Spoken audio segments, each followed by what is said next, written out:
Hello viewers, আসসালামু আলাইকুম। আমি রুহুল আমিন আদনান। আমি একজন গ্রাফিক্স এবং ইউআইএক্স ডিজাইনার।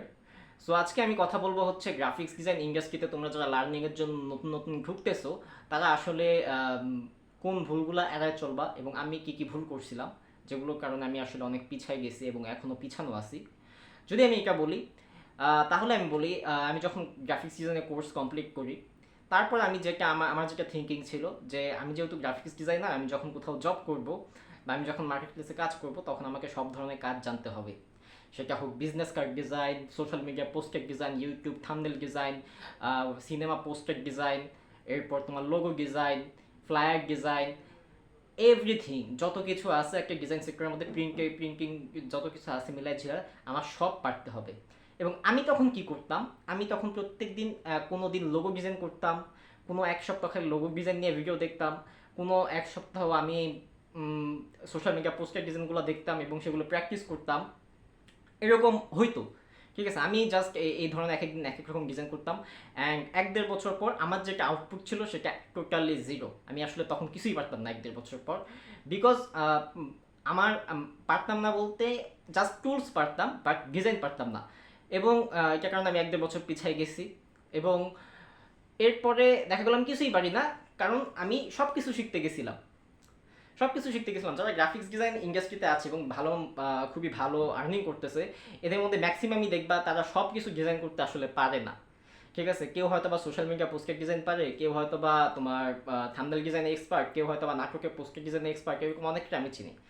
এমন পোলাপান চিনি যারা থাম্বনেল ডিজাইন করে মাসে 30-40 হাজার টাকা ইনকাম করে। দেন তারা কোর্স লঞ্চ করছে, কোর্স লঞ্চ করার পরে তোমার এখন আলহামদুলিল্লাহ মাসে অনেক টাকা ইনকাম হয় কোর্স থেকে, গ্রাফিক্স ডিজাইন থেকে না। সো আবার অনেককে চিনি যারা সোশ্যাল মিডিয়া পোস্টার ডিজাইন নিয়ে কাজ করে, সোশ্যাল মিডিয়া পোস্টার ডিজাইন করে মাসে 70-80 হাজার টাকা জেনারেট করে। এরকমও আছে। জাস্ট একটা স্কিল, অনেকগুলো কিন্তু শিখে না সে। একজন দেখা যাচ্ছে just social media poster design করে, সে কিন্তু লোগো ডিজাইন করে না, সে কিন্তু ইলাস্ট্রেটরে কাজ করে না, just social media poster design, একে দিয়ে সে অনেক টাকা কামায়। অ্যান্ড আমি আসলে যেই ভুলটা করছিলাম সেটা হচ্ছে যে আমি অনেক কিছু শিখতে গেছিলাম। ঠিক আছে, আমি যখন কোনো ইন্টারভিউ যাইতাম বা কারো ইনবক্সে গিয়ে কথা বলতাম, আমি বলতাম ভাই আমি সব পারি, ভাই আমি সব কিছু পারি, লোগো বলেন, সোশ্যাল মিডিয়া পোস্টার বলেন, ভাই সব পারি একেবারে। তো এইটা বলার পর আসলে দেখা যেত যে কিছুই পারতাম না। ঠিক আছে, সো তোমরা যারা নতুন নতুন ঢুকতেছো ইন্ডাস্ট্রিতে তাদেরকে বলবো অনেকগুলো ডিজাইন সফটওয়্যার না শিখে, অনেকগুলো ক্যাটাগরিক ডিজাইন না শিখে যে কোনো একটা স্কিল শিখো। তুমি যদি বিজনেস কার্ড ডিজাইন করো তাহলে তুমি প্রিন্টিংয়ে ডিজাইনগুলো ভালোভাবে শিখো। তুমি যদি সোশ্যাল মিডিয়া পোস্টের ডিজাইন শিখো তাহলে সেটাই ভালোভাবে শিখো। তুমি যদি লোগো ডিজাইন তোমার ভালো লাগে তাহলে সেটাই ভালোভাবে শিখো। অন্যদিকে ফোকাস করো না বিষয়টা তা না, অন্যদিকে ফোকাস করো বাট অল্প।